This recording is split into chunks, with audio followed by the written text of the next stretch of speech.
is the ascribed values and judgments that we might then have around our own colour, our own skin tone, or our own ethnicity, and essentially what tone or shades are valued over others, or the meanings or the significance or the values we subscribe then or ascribe to certain skin tones. Is, am I correct in saying it's not just about what we as individuals subscribe, but maybe the wider context and how community feels about this? Absolutely, in different cultures, different skin tones are valued above others. Um, just the cosmetics industry alone, the beauty industry alone, already pushes a certain narrative or message about what skin tones are more favourable or are more valued. Um, Skin lightening, skin bleaching products Yes, there's one that exist for comes that to very mind. Yeah, reason. that Yeah. definitely one definitely comes to mind on that front. I just Fair and Lovely. I think most of Yes. us have heard of the Fair and Lovely. If you're a woman, the chances are you're a woman from a subcontinent Asian background. You have heard of Fair and Lovely cream. It's one of those creams that somehow is going to make you look, dare I say, almost white. Um, Perhaps now it's more a case of brightening the skin. The language has changed. Um, Yeah. Yeah. So what's maybe started off as a, well, it says it on the packaging, fair is lovely. You know, I know it's called yes, fair and lovely, but there's something about look at the value. It's lovely to be fair. yes. And so there is something about being the fairer you are, the nicer, the more valued, the more lovely you're going to look. Um, and so yes, now it may have changed slightly. The wording, the descriptions may have changed now more into brightening, but there are still some underneath kind of fairly negative connotations though about the shade of skin tone that you are is a reflection of how valued or how nice or how lovely you are. And how beautiful you are. Absolutely, yes. And the standard of what makes somebody beautiful in society's definitions. I, the other thing that comes to mind, I mean, it's an interesting thing that it, in maybe the subcontinent Asian culture, it's about fair is lovely. Whereas then you see maybe on Instagram or on social media these really tanned people, and being tanned is wonderful, except it's not quite as wonderful in a different community. And I was reflecting on that, and it kind of made me wonder whether colorism exists in different communities, different races, in a different way to ours, or to mine rather, because I can't speak for the community listening Mhm. as a whole. Um, would that be true or a fair point to make? Yeah, absolutely. So colorism exists across different cultures and ethnicities. So whilst we might be identifying the products that are prevalent in Indian subcontinent, South Asian communities and cultures, um, it is also prevalent in Black communities as well. Yeah. Equally, what's valued in white Caucasian communities may be their then definition of what is seen as lovely or healthy or beautiful. I think my producer's having a bit of a laugh. He's put up the picture of Fair and Lovely on the Facebook feed. In case you haven't come across the Fair and Lovely cream, we're not promoting that cream. Just for the record, producer, take it down. Um, so colorism is something that affects across the communities, not just the Asian subcontinent communities. And the other thing that, as I Yeah. was sort of researching for this show, that came to mind with regard to this is the where do children who are perhaps from mixed backgrounds fall into this? Um, and not just mixed backgrounds, because if perhaps parents are from one ethnicity, another parents from another ethnicity, and there's that. And then the other thing that I was thinking about was something I talked about with Sephora from the Lantern Initiative last week about this conflicting cultures. That we have traditionally the Asian culture, then you have the Western culture, the conflict that creates, but also the Islamic culture when it comes to our views and our notions about how we look and how we should look. And what are your thoughts on that?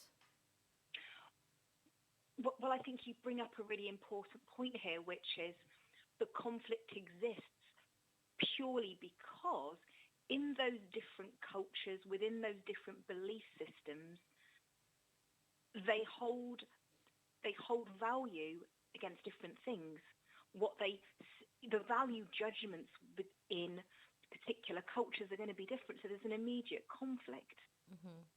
Um, so even if we just take skin tone or colorism, and you have somebody who is of dual heritage, for one of their cultures to be fair may be seen as a value judgment of being lovely, for Mm-hmm. example, but from their other heritage, to be tanned is to be healthy. Yes. And so what you're essentially falling in the gaps of are cultures who hold importance, and who have significance around things that are different. They're mutually exclusive. Um, Yes. so you fall in the gap between in one culture where fairness is valued, and yet you're sat in the gap then with another culture in which being tanned is valued. And So it's that conflicting messages. now in that conflict, and is it that conflict that perhaps might lead a person to have more difficulty around reconciling their body image and therefore having self-esteem issues and so forth? Well, I think for each and every one of us, we are living in a society and cultures which have value judgments and have inherent prejudices and stereotypes and messages around what we look like and whether it's valued or not. So all of us have to navigate that. Whether we come from single heritage parents or dual heritage, it's not so much that one is any greater than the other, but rather it is how do we individually reconcile that for ourselves. And so absolutely there are those that are born from dual heritage then will have a particular challenge, Mm-hmm. but equally those that are born, people that are born from a single heritage family will still have the same issues, not the same issues, but rather will still have similar challenges or their own challenges still to navigate. And when I was preparing the show, as if it came to mind that you have, and this is a question, I suppose, is there a link between body image and clothing and the way we dress in some respects? Because when I was thinking about this show and doing the preparation, I thought how we are made to, we have to somehow find a balance, I feel, between not looking too Asian, as in too desi or traditional. Desi is a sort of term that's bounced around. You don't want to look too Western or too modern. And at the same time, you don't want to look Islamic or too religious. That within that, just in terms of the way we are, the way we look, but does that then sort of follow through in terms of clothing and how we dress? Is that part of body image, or is that like a different idea or challenge in its own right? I think it's an additional challenge, but it's absolutely related to body image, because when how we look has a direct impact on how we feel, therefore how we dress the body then will have an impact on how we feel as well. Hmm. But what's really interesting is you talk about not dressing too desi, not dressing too Western or too religiously. And I'm really struck by that word too. Hmm. How is that? Who is it too much for? Yes. And that adds an additional challenge, because for somebody who dresses in the way that they choose to dress, it's not too much for them. But if it's too much for the people around them, Yes. then that adds in additional conflict. Or equally, people, or especially younger people who might be under pressure to dress in a certain way, Yes. who then again, the messages are you're dressing too ... whatever that is. Yes. So we're having to navigate multiple issues in how we appear in society, because that's then having a direct impact or a direct feedback into how we then feel about ourselves. Well, this is it, and it sort of brings us on to one of the other questions, or two of the other questions in a way. Mm. One of the listeners did text in and they said, where does social media play a role in this? How is social media something which has made these challenges that we face harder than perhaps they were, a decade ago? Because when I think back a decade ago or 2 decades ago, yes, perhaps as youngsters we'd have that challenge of having to look like Bollywood actresses, for example. I have to admit, I'm giving subcontinent Asian kind of examples, but you're welcome to text in and let us know your thoughts on this subject. The number is 07450 925 084. And do store the number, it's 07450 925 084. This is the Ramadan special on EVA 102.5 FM. I am joined by Myra Khan, who is an award-winning counsellor. Give a whole bio at the beginning of the show. We're coming back to the show. We are talking about the Mental Health Awareness Week and the topic of body image. More specifically, we've homed in on colorism, and we are exploring some of the challenges around that. And I've already learned a great deal from the show, and hopefully the listeners out there are appreciating it as well. Myra, coming on to this thing, so before we perhaps didn't have this challenge of social media, has social media perhaps made things harder than it was a decade or 2 decades ago? I think social media is a really interesting phenomenon in that respect. I think on the one hand, it has absolutely played its part, but it's not entirely to blame, because prior to social media, we still had the cultural messages about what was deemed to look good, and the value judgments there. So I think social media really has just enhanced that it absolutely has an impact on what is being touted essentially as desirable, fashionable, what's seen as valued, what's significant, what's important. So it's absolutely enhanced that. Interestingly, I think on the flip side, social media, I think, has also done a huge service, though, to people to find the places, the spaces, the communities, the tribes in the world where they then feel that they do belong to. So on the one hand, I think it can have this negative impact of saying, holding up an image of what is deemed good and inspirational and what we should all be working towards. But equally, it's also created the opportunity for people to find their tribe, to find people who are similar to them, who hold similar values and interests and outlooks and may dress the same or have similar fashion sense. Yes, that's So very social true. media, yeah. So I think social media has played a really interesting part in all of this. But I think the danger, though, with social media is where it holds up that particular image or really reinforces what is held as desirable or what we should be attaining for in society, how we should be looking. I think they're dangerous messages, because then what it does is it immediately puts that on the pedestal, Yes. and yet dismisses and devalues anything and anybody who then doesn't look like that. That's a very interesting point. One of the statistics, which is on the Mental Health Foundation's website, and hopefully the producer will pop that link up onto the Facebook feed, so it is there to have a look at later. One of the statistics was just over 1 in 5 adults, 22%, and 40% of teenagers said images on social media cause them to worry about their body image. So it does have an effect, as the data shows. But as you said, the flip side of it is that it also is a way for people to find people who look like them. And I'm straight away sort of thinking about these hijabi influencers out there on social media. Whereas if you look back like a decade ago, 2 decades ago, 3 decades ago, when I was growing up, certainly there was no one who looked like me out there.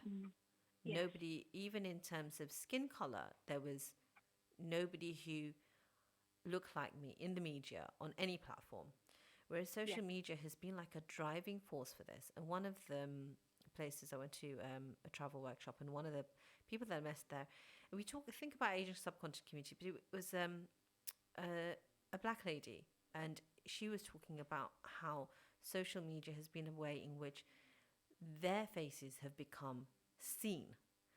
Their needs as a community are being now catered for because people have visually, they've sort of harnessed that platform, harnessed Instagram, harnessed Facebook to say that actually our values, our needs need to be catered for as well, not just this typical image of what the perfect traveler should look like. And that was quite interesting. That I found that it is, as you said, an opportunity for people who would otherwise not been seen, not been heard, to be seen and to be heard. Yeah, the wonderful thing, I suppose, about social media is it has created the opportunity for the diversity and the richness of all our differences to be seen. It's allowed visibility to people that otherwise sit on potential margins of society, or who are minority groups, or who feel excluded. And so social media has allowed all of us to find a voice, to be represented. I'm very active on social media for that reason, because all the work I do then around mental health, around counselling, therapy, well-being, self-care, allows all of that knowledge to be shared, but shared in a way that then feels relatable to people who can then identify with me, or with my Muslim counsellor network, to say that this isn't something exclusive from you.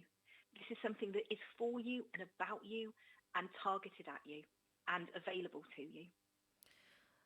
And we will And I think that's really really important. go Yeah. into depth after the break. We will be shortly coming up to an ad break.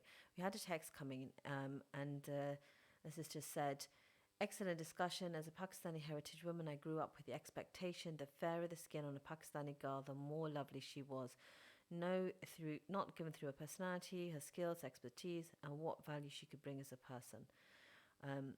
A show on a Pakistani channel was vehemently rapped because the portrayal of a dark-skinned woman, prejudice within own heritage, is alive and kicking, which is a very sad thing. But we'll leave it at that. As I said, we're coming to an ad break, and after the ad, we will continue discussion with Myra on body image and Mental Health Awareness Week. And this is the Ramadan special on EVA 102.5 FM. This is Sharmeen, your host for the Morning Matters show. Stay tuned. Keep it locked on Ramadan FM special. Assalamu alaikum.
Can you hear me, Mara?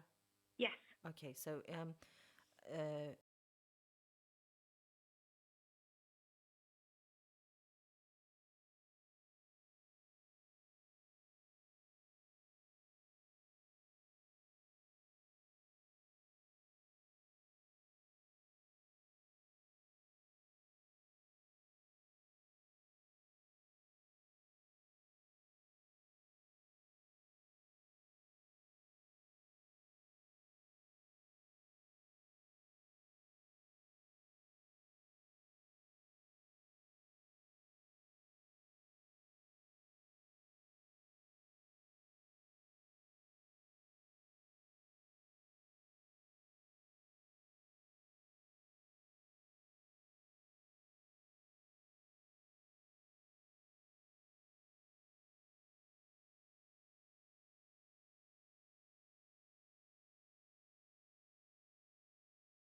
Assalamu alaikum wa rahmatullahi wa barakatuh. You are tuned in to the Ramadan special on EVA 102.5 FM. We're broadcasting live throughout Leicester. We're also broadcasting on www.ramadan.fm, on YouTube and on Facebook and on Twitter. So you really have no excuses to tune in. And you can always catch up on the show afterwards because the feed will be there available. This show is called the Morning Matters Show. It's with myself, Sharmeen, and I am joined today via telephone interview with Myra Khan, who is an award-winning counsellor. If you're just joining us today, the show is around Mental Health Awareness Week. It is Mental Health Awareness Week this week, and we've been talking about body image and more specifically colorism. Myra, welcome back to the show. Thank you. One of the things that came up just yesterday on the social media feed was an incident that happened, and this lady was seeking advice on what to do and how to deal with it. She was on holiday, her children were playing together with some other kids, and one of the kids, while she was out of earshot, had said, the 7 and 10-year-old, one of them had turned around and said, well, your skin is the colour of poo, to the darker child. And the mother's like, how do I deal with this? The kid afterwards told her this is what happened. Do I stop them playing together? Do I go and have words and this and the other? So she ended up going to the mother of the other child and saying, this is what happened. The mother said, I'm very, very sorry about that. I did correct my child at the point that it happened. He didn't say it in a knowing or hurtful way.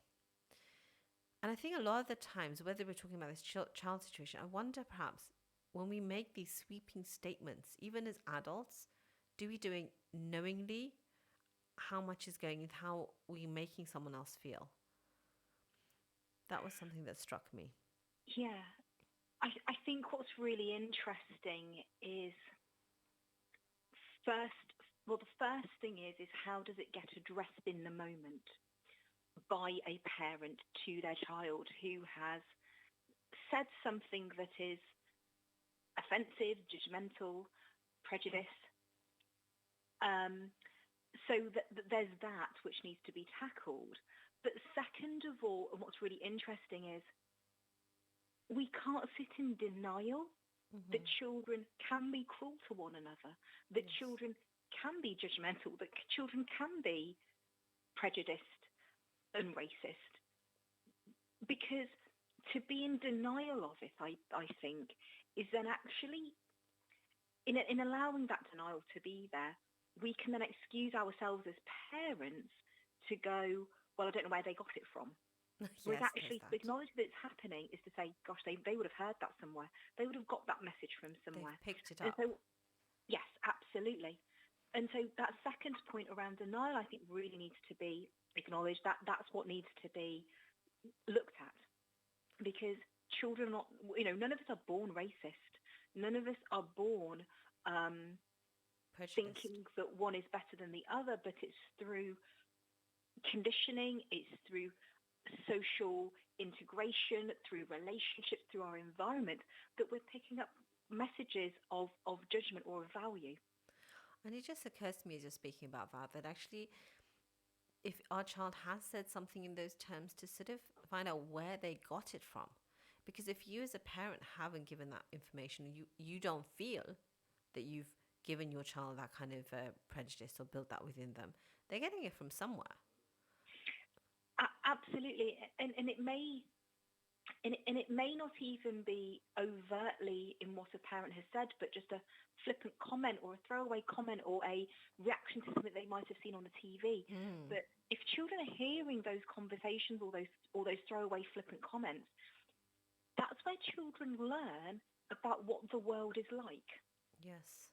Children are sponges in absorbing from parents and from extended family around them about what is good, what is bad, what is deemed acceptable, what is to be rejected. Yes, and a lot of the time that's where they're learning it from. That's the flippant comments, the jokes. And it's interesting, I'm reminded of something else here.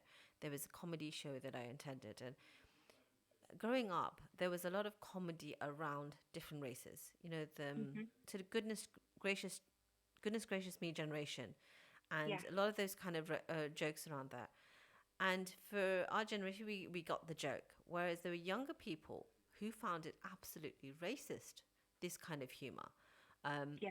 and it's an interesting dynamic actually, that, because when we were growing up, a lot of those kind of jokes which were around race were perfectly okay, whereas younger generation perhaps feel that actually, why are you making jokes around race at all? But in those days we perhaps made jokes around race to sort of dissipate some of the hatred that existed out there. It was done for the totally different reasons that this generation perhaps will not understand in the same way. But equally, I don't know how you have any thoughts on that particular issue. Well, I think we have to recognise that, unfortunately, racism and prejudice is still very much alive and well and thriving, unfortunately. Yeah. It's never gone away. Yes. Just look at the Danny Baker tweet and picture that he sent, and what got him sacked from the BBC. That that in a way is just yet another example of there being judgment and messages being perpetrated and sent out and reinforced in society around people's ethnicities, people's skin color. We're absolutely talking about colorism, but actually it then falls into prejudice and Yes. racism. I think the other So thing as well yeah, is when we're talking about children, is making them resilient. If we understand these challenges are there, is to make them resilient in the face of that. And I have twins, and one of my twins is actually a good few shades darker than the other one. And he's always been conscious and aware. I think it's a bit different if you're a sibling as when you're a twin, because you know that you're like a minute apart. But why did Allah create us so differently? And I always say to him, well, you know what? I will never be as chocolatey as you are. And you know how delicious and how much mommy loves chocolate. And it's trying to get him to actually own the color and that there's nothing wrong with it. It is a positive thing. And sometimes it sort of makes me wonder that actually a lot of the challenges we've been talking about in today's show, when people get to a stage that they don't know how to deal with that challenge, it affects their body image, and they've got this mindset that there's something wrong with me now.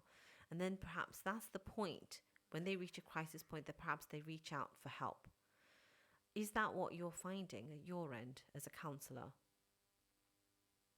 yes. So I I work with a lot of clients, and I am always being contacted by people who want to access counselling with me and within the service.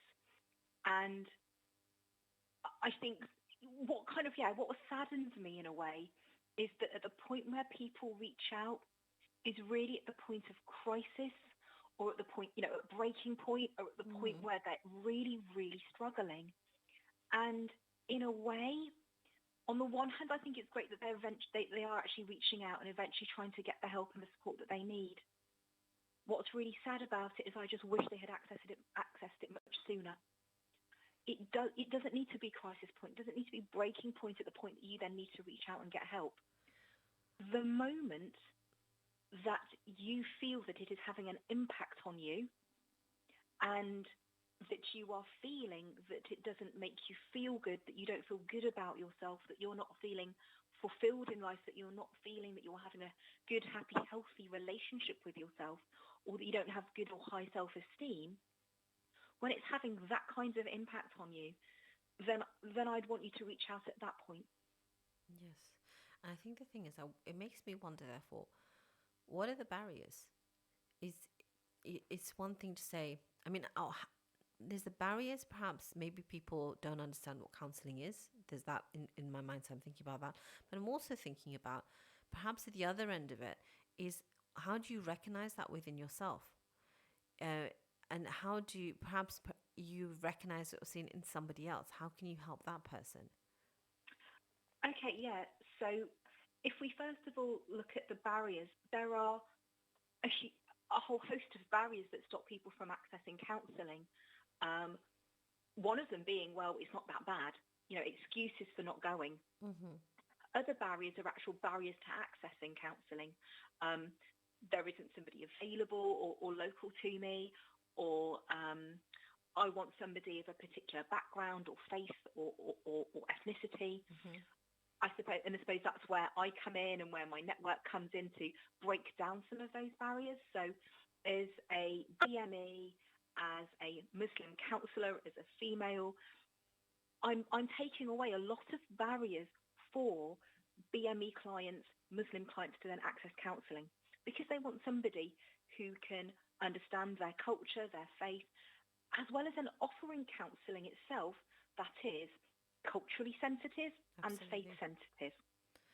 So there are those barriers, and I'm working really hard to break down some of those barriers. Some of the other barriers might be in terms of, oh, well, what I'm actually dealing with, is it even suitable to bring to counselling?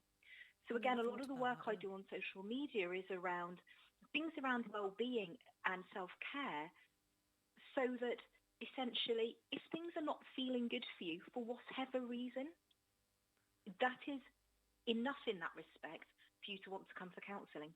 It doesn't need to be a major, significant event in your life, even though that's what often brings people to counselling, but it doesn't need to be something significant or traumatic in order for you to access counselling. If it's just an everyday sense of not feeling good, then counselling, you can access counselling. Now I'm going to put Going on, something to yeah, you there. go Um, on, yeah. I was speaking with one of the moms on the school run yesterday about the show and what we'd be talking about, and she mentioned something that made me stop and think.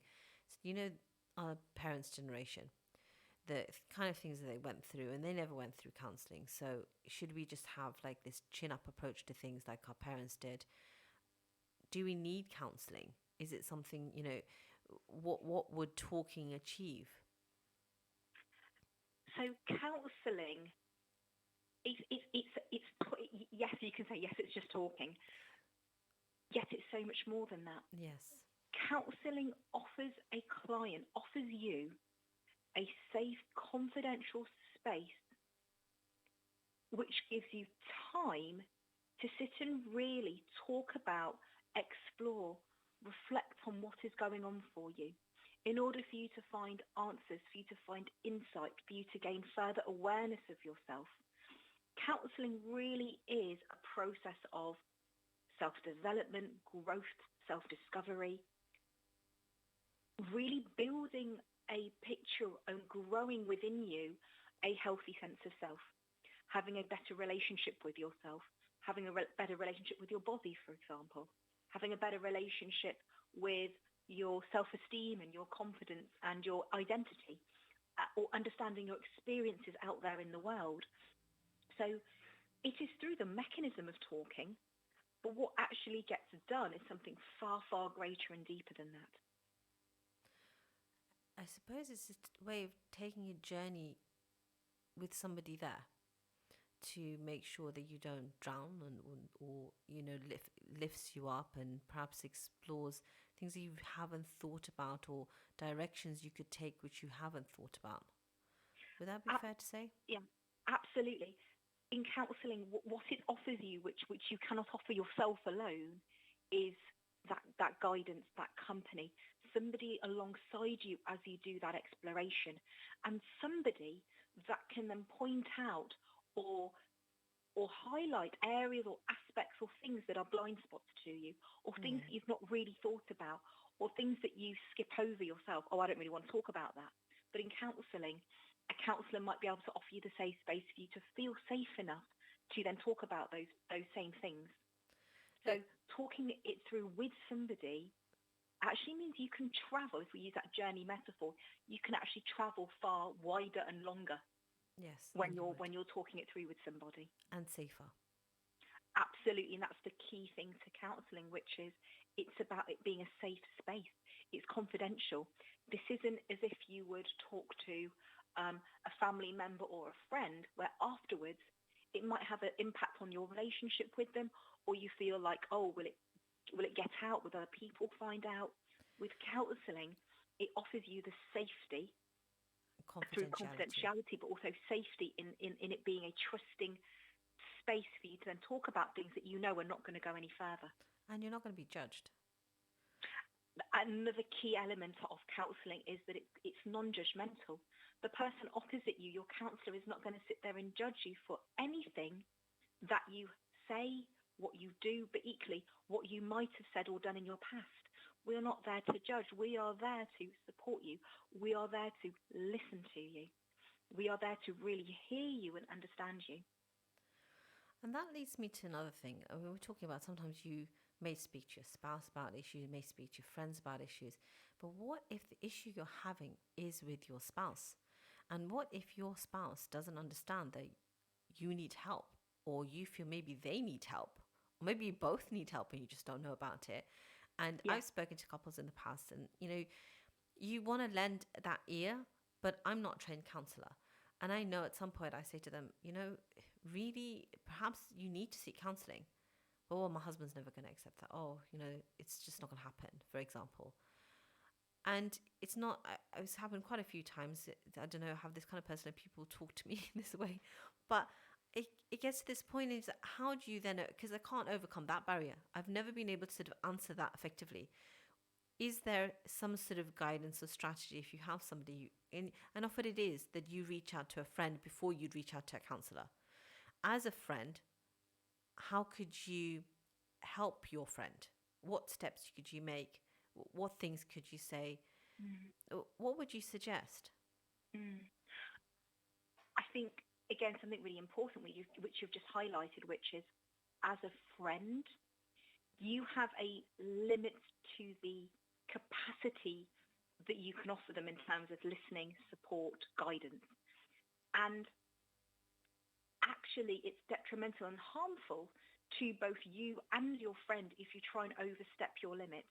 Yes. So if we flip that round, actually by signposting your friend to a counsellor is actually going to be far healthier for you and your friend and for your friendship than Yes. trying to offer them something which is outside of your limits. And So, often feeling the need to yeah, fix things, which you won't be able to fix these things for them. And sometimes you feel I want to help them. I often get this. I often feel that people want to just fix your problems.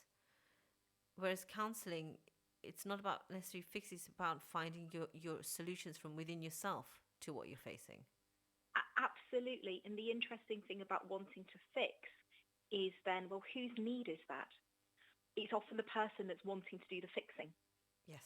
So again, that's another reason why counselling sits outside of any kind of friendship or family relationship, because the counsellor is not there to fix it, and equally, it's not about the counsellor's needs.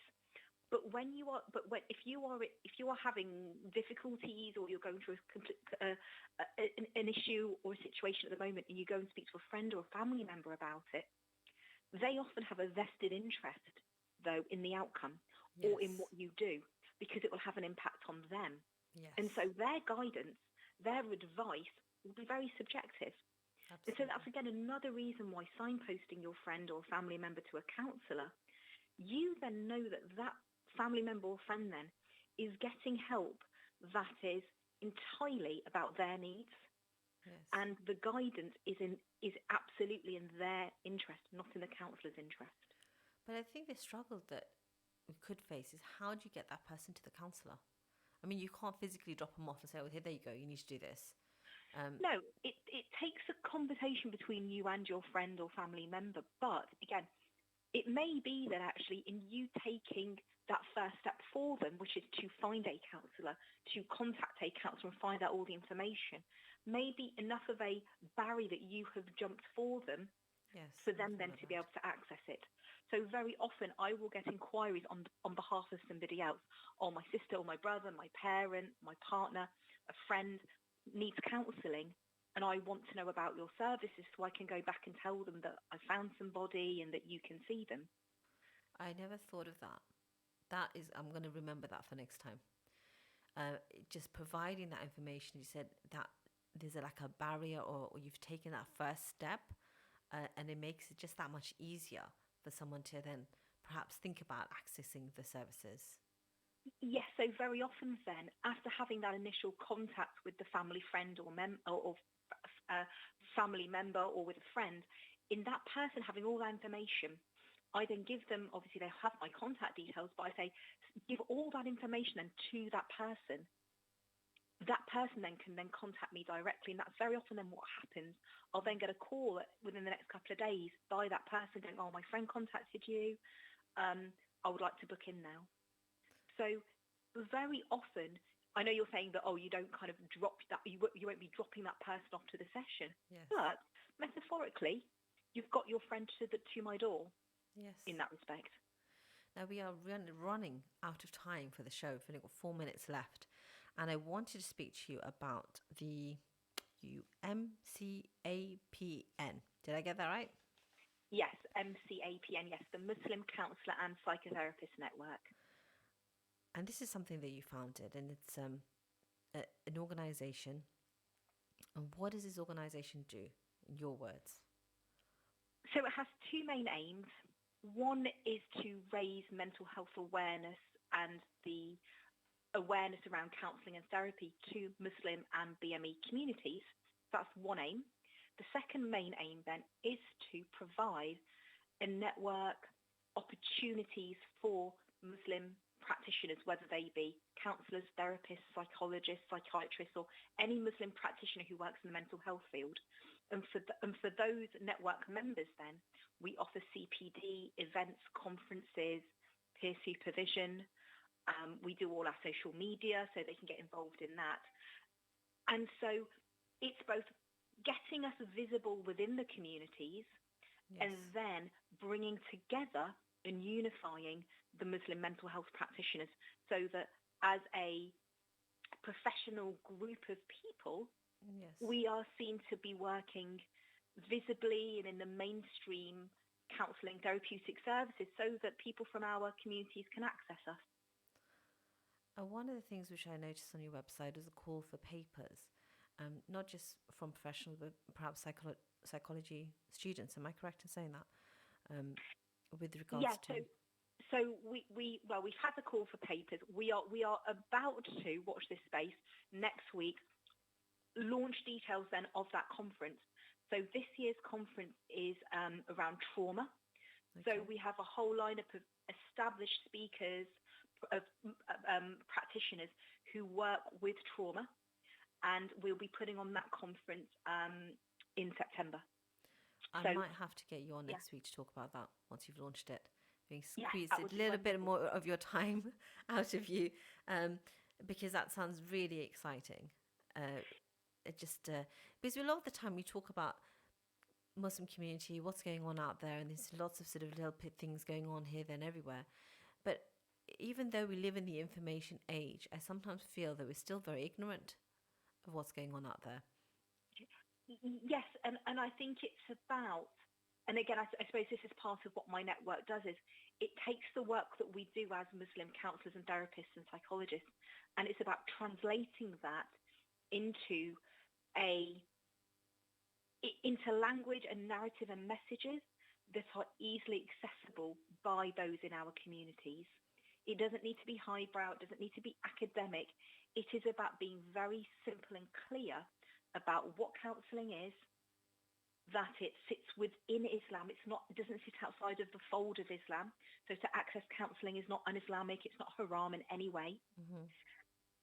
So that people in our communities just find it more easily accessible and understand, and then that our communities can understand what we actually do and what we can offer to them. I will get you on next week. I think this definitely has to happen. Myra, thank you for your time. We've come to the end of the show. I've been speaking with Myra Khan, who's an award-winning counsellor, about Mental Health Awareness Week. Some of the topics we covered today were about body image, colorism, and some practical things about seeking help, counselling help. You have been tuned into the Ramadan special on EAVA 102.5 FM. Thank you for tuning in today. And hopefully join me tomorrow for my Morning Matters show, which is again at 11 a.m. And just to say, please remember us in your du'as. This is the month of Ramadan. Remember somebody who is, remember the people who are facing these kind of challenges, mental health challenges. Remember them in your du'as as well. And remember everybody who is out here doing the radio. Remember us in your du'as. And I hope, inshallah, Ramadan is going well for you. Do tune in tomorrow for my show. Assalamu alaikum wa rahmatullahi wa barakatuh.